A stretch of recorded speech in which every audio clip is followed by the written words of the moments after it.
নমস্কার। বাংলা বাগধারার পৌরাণিক উৎস সন্ধানে বের হয়েছিলাম। সেই ধারা বেয়ে আজকে যে বাগধারাটি নিয়ে আলোচনা করব, খুব পরিচিত বাগধারা আমাদের, সেটি হচ্ছে গৃহশত্রু বিভীষণ।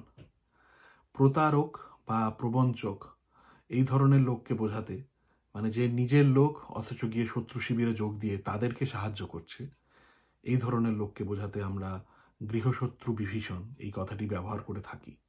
বিশেষভাবে যখন কোনো পরিবার অথবা প্রতিষ্ঠান অথবা দেশের লোক হয়েও সে বিপক্ষের প্রতিষ্ঠান অথবা বিপক্ষের পরিবার অথবা অন্য কোনো দেশের হয়ে সে যখন কাজ করে এবং অনেকটা সেই স্পাইয়ের মতো, যে নিজের দেশের সমস্ত কিছু খবর অথবা নিজের প্রতিষ্ঠানের সমস্ত কিছু খবর, গোপন খবর যা সেখানকার ভেতরের লোকেদের ছাড়া আর কারো জানা সম্ভব নয়, সেই সমস্ত খবর সে যখন অন্য লোককে দিয়ে দেয়, তার প্রতিপক্ষকে দিয়ে দেয়, তখন তাকে গৃহশত্রু বিভীষণ বলা হয়। বোঝাই যাচ্ছে যেহেতু বিভীষণ, সেহেতু এটি রামায়ণের সঙ্গে জড়িত। তো বিভীষণের বর্ণনা সম্পর্কে, কেন, কে তিনি ছিলেন, আমরা জানি তিনি রাবণের ভাই ছিলেন, এবং তার বর্ণনা এবং তার তপস্যার কথা আমরা উত্তরখণ্ডে দেখতে পাই। সেখানে আমাদের বর্ণনায় আমরা দেখতে পাই যে বিভীষণ প্রায় 5,000 বছর এক পায়ে দাঁড়িয়ে দুহাত উপরে তুলে তপস্যা করেছিলেন এবং তার তপস্যায় তুষ্ট হয়ে ব্রহ্মা আসেন তাকে বর দিতে।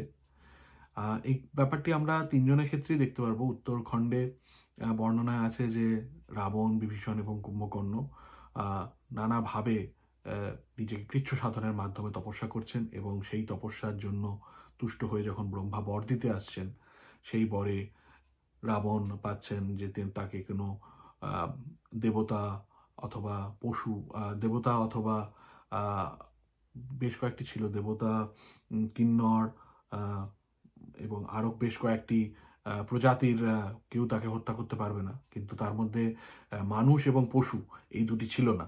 তার জন্যই সে রামচন্দ্রকে মনুষ্য অবতারে জন্ম নিতে হয় এবং সুগ্রীব বানর অবতারে এসে তাকে হত্যা করেন, তাকে বধ করতে হয় আর কি, যেহেতু মানুষ এবং পশু এই দুটি তার বরে ছিল না। কুম্ভকর্ণ এরকম নানাভাবে কৃচ্ছ সাধনের মাধ্যমে তপস্যা করেন, তাকেও ব্রহ্মা বর দিতে চান এবং দেবতারা বলেন যে না না, একে বর দিলে খুব সমস্যা হয়ে যাবে। তখন তার জিহ্বার ওপর সরস্বতী অধিষ্ঠান করে তার ওই প্রবল বর চাওয়াটাকে একটু অন্যদিকে ঘুরিয়ে তিনি ভুল করে চেয়ে বসেন আমি যেন অনেকটা ঘুমোতে পারি। তো সেরকমই সেই একই সূত্র ধরে যখন বিভীষণের তপস্যায় তুষ্ট হয়ে ব্রহ্মা এলেন তাকে বর দিতে, তখন বিভীষণ তাকে বললেন যে আমি যেন সারা জীবন ধর্মের পথে থাকতে পারি, চরম বিপদ আসলেও এবং খুব সংকটের মধ্যে থাকলেও আমি যেন কখনো ধর্মের পথ হতে বিচ্যুত না হই।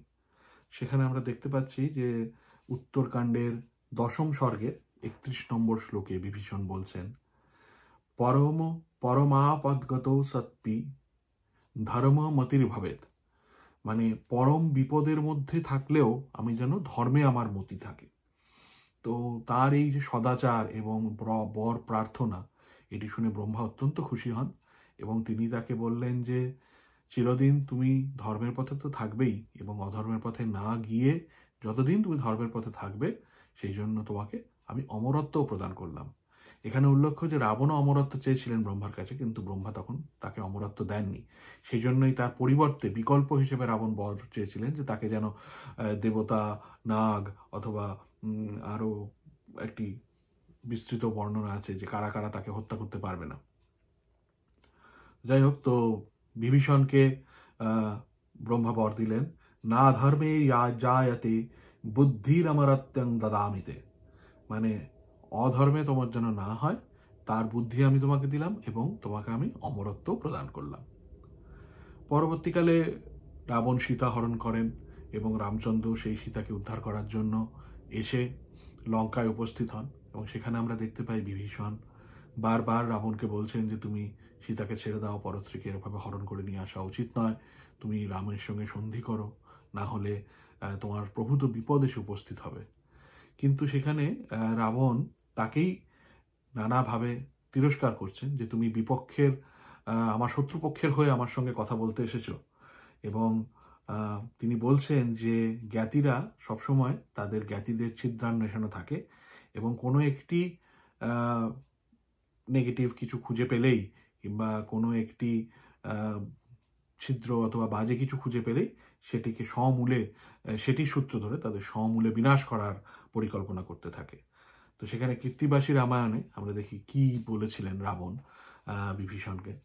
তো সেখানে তিনি রাবণ কৃত্তিবাসী রামায়ণে বলছেন, অবশ্যই এটি সুন্দরকাণ্ডের ভাগ, তিনি বলছেন, জানি জানি বিভীষণ জ্ঞাতির হৃদয়, জ্ঞাতির বিপদ দেখি আনন্দিত হয়।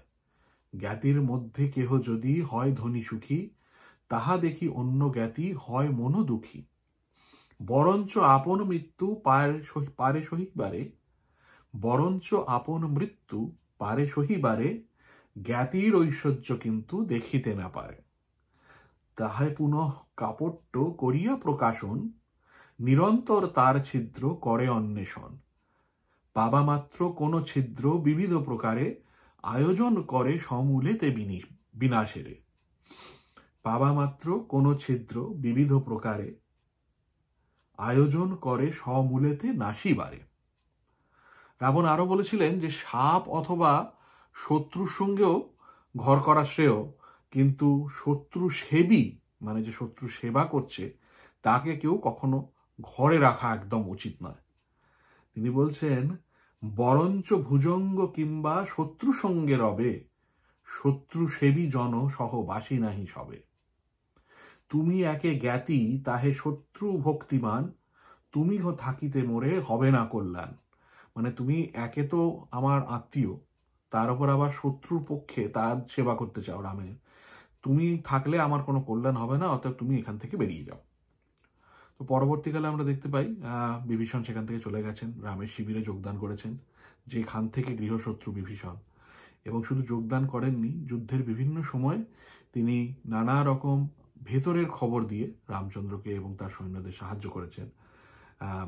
তার মধ্যে খুব গুরুত্বপূর্ণ কয়েকটি ব্যাপার হলো লঙ্কার প্রতিরক্ষা ব্যবস্থার খুঁটিনাটি, তার শক্তি, তার দুর্বলতা, মেঘনাদের ইন্দ্রজালকে বধ করার উপায়, মেঘনাদকে বধ করার উপায়, তার ইন্দ্রজালকে ভেদ করার উপায়, রাবণের পুষ্পক বিমানের কথা, তার যুদ্ধনীতি, কিভাবে রাবণকে হত্যা করা যাবে, এই সমস্ত কিছু তথ্য দিয়ে তিনি রামচন্দ্রকে সাহায্য করেছিলেন।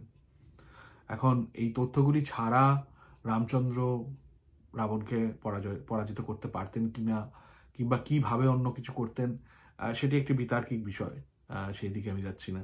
হয়তো তখন অন্য কিছুভাবে সেগুলিকে দেখানো হতো, কিন্তু একটা ঠিকই যে বিভীষণ যুদ্ধের নানান জায়গায় খুব প্রয়োজনীয় এবং খুব গোপনীয় বেশ কিছু তথ্য রামচন্দ্রকে দিয়ে তাকে যুদ্ধে প্রভূতভাবে সাহায্য করেছিলেন।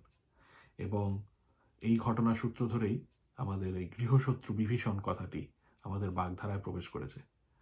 আমার খুব বলতে ইচ্ছা করছে যে এখানে আর একটি কথা, যে যেরকম আমরা বিভীষণের মুখে শুনতে পাই যে তিনি রাবণকে বাধা দিচ্ছেন, এরকম রামের সঙ্গে করা উচিত নয়, ঠিক সেরকম কিন্তু রাবণের অন্যান্য অনেক মিত্র, পার্ষদ এবং তার ভাইরাও করেছিল। তার মধ্যে উল্লেখ্য, যখন প্রথম তিনি সীতাকে হরণ করতে যান, সেখানে তিনি মারিচকে পাঠান যে স্বর্ণমৃগ হয়ে, সেখানে মারিচ তাকে বাধা দিয়েছিলেন। মারিচ বলেছিলেন যে না, তোমার এটি করা উচিত নয়, তুমি রামের সঙ্গে এভাবে যুদ্ধ করো না। পরবর্তীকালে আমরা দেখতে পাই যখন কুম্ভকর্ণ তখন জেগেছিলেন, তিনি যখন রাবণের সভায় বসে রাবণকে প্রবলভাবে ভর্ৎসনা করেন যে এরকমভাবে তোমার করা উচিত হয়নি এবং তোমার এই কাজের জন্যই কিন্তু আমাদের সমগ্র এই সোনার লঙ্কা একদিন ছাড়খাড় হয়ে যাবে। এবং পরে আমরা দেখতে পাই তিনি কালনেমির কাছে গেছেন। কালনেমিটি যদিও বাল্মীকি রামায়ণে নেই, তবু কালনেমিও কিন্তু তাকে এই কাজ থেকে বিরত থাকার জন্য অনুরোধ করেছিলেন এবং অনেকবার তাকে নানাভাবে বোঝাবার চেষ্টা করেছিলেন। কিন্তু কেউই শেষ পর্যন্ত রাবণের বিরুদ্ধে দাঁড়িয়ে তার বিপক্ষে এসে রামচন্দ্র শিবিরে যোগদান করেননি। সেটি আমরা কেবলমাত্র বিভীষণের ক্ষেত্রে দেখতে পাই, যে তিনি রাবণের ঘর ছেড়ে দিয়ে, লঙ্কা ছেড়ে দিয়ে তিনি রামের শিবিরে এসে যোগদান করেন। হয়তো সেই ব্রহ্মার পরই তার প্রভাব। কুম্ভকর্ণ যথেষ্ট শক্তিশালী ছিলেন, তিনি চাইলেই চলে যেতে পারতেন, কিন্তু তিনি জানতেন যে তার বিনাশ হবে, তা সত্ত্বেও তিনি তার ভাইয়ের পাশে এসে দাঁড়িয়েছিলেন এবং ভাইয়ের পক্ষে যুদ্ধ করেছিলেন। তিনি জানতেন তার ঘুম ভাঙানো হলে, সেই ঘুম ভেঙে যদি তিনি যুদ্ধ করেন, তাহলে তাতে তার মৃত্যু অবশ্যম্ভাবী। তা সত্ত্বেও কিন্তু তিনি রাবণের সঙ্গে থেকে যুদ্ধ করেছিলেন। তো যাই হোক, সেই সব নীতি কিংবা কোনটি ঠিক কোনটি ভুল সেটি আমার এখানে আলোচ্য বিষয় নয়। আলোচ্য বিষয় সেটি ছিল গৃহশত্রু বিভীষণ কেন বলা হয় এবং তার পিছনের কি কাহিনী। আশা করি সেটি এখানে বর্ণনা করতে পেরেছি, যে স্বজন পরিত্যাগ করে শত্রু দলে যোগদান করলে তখন তাকে গৃহশত্রু বিভীষণ বলা হয়। যাই হোক, পরের সপ্তাহে এরকম আরও একটি বাগধারা নিয়ে আলোচনা করব। দেখা হবে। সঙ্গে থাকবেন, ভালো লাগবে। ভালো থাকবেন, সুস্থ থাকবেন। নমস্কার।